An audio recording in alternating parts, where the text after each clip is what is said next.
up, y'all? Welcome back to the Sunshine Way. I am your lovely host, Kaya, and in today's video, this is a video that I'm actually all my videos I'm genuinely excited about because I actually post videos about stuff that I really want to talk to you guys about and get to you guys. So after looking at my analytics and looking at my views and my ratings and stuff like that, a lot of my popular videos are teaching related videos or classroom related videos. So I'm going to be thinking of more ideas, more creative ideas and things that you guys might not have seen before. But the reason why you click on this video was how to build relationships with your students. This could be from pre-K all the way up to 12th grade, all the way up to honestly college students. These tips will work for all. It's very important to build that relationship with your students because you want them to trust you, you want them to feel safe, you want them to feel like you have their best interests at heart, which you do, you know. Sometimes we just have a hard time because we're human to relay that message or give off the impression that we care about you. I got you, boo. Sit back, relax, let's get this work done, and let's build this relationship. You know what I mean? Sometimes it's hard to do. So, without further ado, I'm going to get right into my top 7 tips for building relationships with your students. And if you have not noticed, this is my second episode of Top 7. If you have some ideas for Top 7, then please click that red button down below that says subscribe. Also, click the notification bell so you can be notified every time I upload. And also, write a little comment and say, hey, Kaya, can you hook me up with Top 7 on this? So please drop some topics down below. I got you. We're gonna get them done. Second episode of Top 7, how to build relationships with students. Let's go. Okay, so number 1. I got a little notebook right here. This is my Sunshine Way notebook. Hence, it's yellow. So right here, I have my top 7 that I wrote down for you guys. My number 1 is be yourself, be honest, and be human. It is so often that our students that come to our class have been to teacher after teacher after teacher.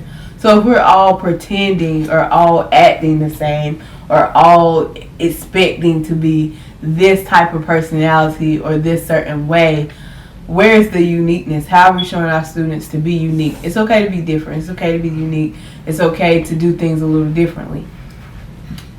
Be yourself. The students can see right through it. If you're not being genuine, if you're not being who you are, if you're not showing that personality traits that you show in your everyday today life in the classroom, the students will see right through it, first of all. And second of all, they won't feel like they can be themselves because they're like, if this person is not comfortable enough being their self, then how can I trust them to be myself? Number 2, say hello.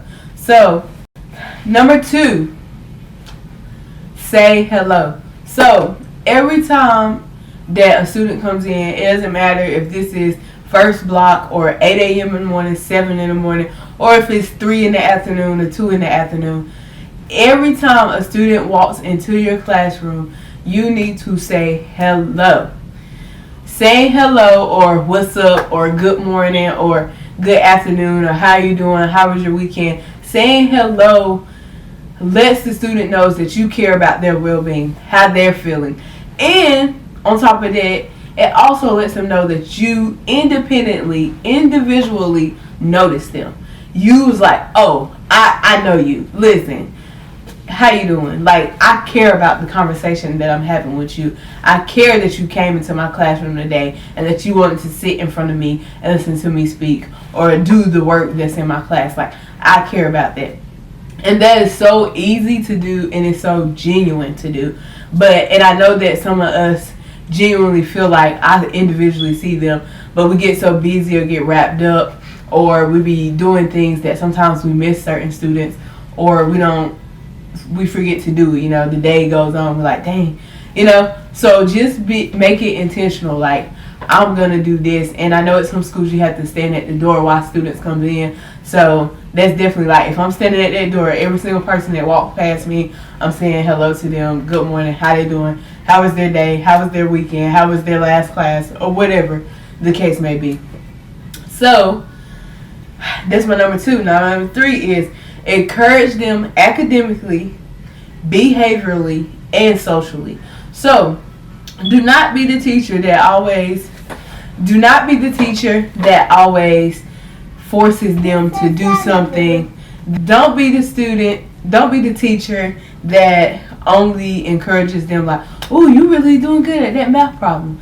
But if they come to you with some social things that's going on with them, or you notice them socially, like, oh, I see that you want to be friends with her, like, go over and talk to her. Or, I overheard them saying this, like, I want you to know that, you don't have to be afraid, or you can, encourage them socially. And then behaviorally, like, if you see them having a really, really, really good day, or you notice them having a really, really bad day, behaviorally, let them know, like, I noticed you, and I know you can do better than that. Or you're having an awesome, great day. Thank you for, specifically tell them, thank you for picking up that paper. Thank you for not saying anything back when that girl or that guy said something rude to you. Like, encourage them in every aspect of their life, because we're with these students 8 hours, 8 hours a day. We are a heavy person in that process of. Number 4, know your content well and or be excited about it. So when the students really feel like that you're confident and that you're passionate about what you're telling them, it opens up those receptors for them to receive the information that you're giving them. And when you know your content, or you're excited about your content, it comes off as, wow, this really might be the best thing in the world that I've ever learned. Like, my teacher is really into it. Like, she love it. I need to love it. You know what I mean? And I just open those doors and have those conversations. And on top of that, when you know your content well, or if you're excited about your content, it puts you in a position to be able to relate the content to real life situations, or relate the content so that the students understand it the way that they should, or the students can see, how can I apply this in my life, whether that's every day to day or in certain jobs that I might want to go into. Now, number 5, tell your story and engage in small talk. So while you're teaching, don't be afraid to say, I remember a time with this, or I had this difficulty with this, or I went through this, or this was the best moment of my life. Don't forget to do that while you're teaching, because what you want the students to be able to do is to relate to you. You want them to feel like, my teacher has went through something, or my teacher understands why I feel like this, or why I struggle at this, or my teacher understands why I get excited about this, or my teacher want to know more about this. And also engage into the small talk. So don't be afraid to take 20 seconds to talk about how her hair look. Like, because sometimes me and my students get in conversation like, oh, I want to dye my hair this color. And I'm like, yeah, I've been thinking about dyeing my hair.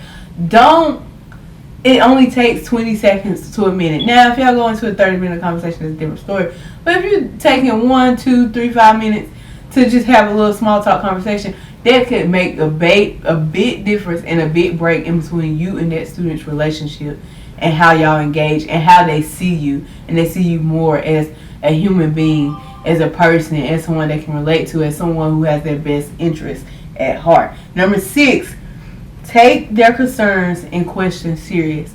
So when a student tells you, I am afraid, or a student tells you, I'm struggling with this, or a student reaches out and says, please help me with this, or a student is frustrated about something or dealing with something, take it serious. Even though sometimes we might be like, it's really not that deep, or we might feel like I don't have time, or you feel pressed for time or anything like that. it's very important that you take that time aside and really address those concerns and those questions. And whether you need to do it one-on-one or in front of the whole group as a class, that's up to you. But make sure that you pay attention and shed some type of light on what's going on, because a child, that will mean so much to them. And also, like, if you know that the class all said, we don't get this, don't just move past it. Take the initiative to really, really press in, apply, things, figure out those steps that they're missing or that they didn't understand, and really, really, really try to, focus on those. And then last but not least, number 7. Number 7, y'all, on the top 7 ways to build relationships with your students. And this is your students now. This is your students to come. This is your students. And don't get afraid, It doesn't matter what time of the year it is, what point in the year it is. You can always have another day to start that relationship, to break that wall that's standing in between you and your students. So, last but not least, number 7 is teach them and or love them. Now, a student, you don't have to love a student in order to teach them. And you don't have to teach a student in order to love them. So that's why I put and or. Because you can do both, or you can do one or the other. And one will open the door for the other. I promise you. If you really, really take that time to okay, I really want them to get to understand this concept. I see their future in reading. I see their future in science. I really want them to get to know this information and see the depthness of this, the depthness and the importance of this content. Or you just loving on them every single day. How you doing? Even if they be mean. So, like I was saying, make sure that you teach them and you love them. Make sure you teach them and love them. So, you have come to the end of this video. If you like this video, make sure you give it a thumbs up. And I'm going to go over that top 7 list for you again. Ways to build relationships with your students. 1, be yourself. Be honest. Be human. 2, say hello. 3, encourage them academically, behaviorally, and socially. Number 4, know your content well and or be excited about it. Number 5, tell your story and engage in small talk. Number 6, take their concerns and questions serious. And number 7, last but not least, teach them and or love them. Care about their future. Care about them with passion. Teach them with passion. Love them with passion. And that's the end of this video. I hope all you teachers, all you future teachers, teachers of all levels, all contents of all areas, after school teachers, all of you, thank you for tuning into this video. If you like it, make sure you give it a thumbs up. Make sure you hit that subscribe button. Make sure you tap that notification bell so you can be notified every time your girl upload. And remember, be humble, be inspiring, be kind, y'all. And don't forget to shine. I'll see you on the next one. Peace. Bye.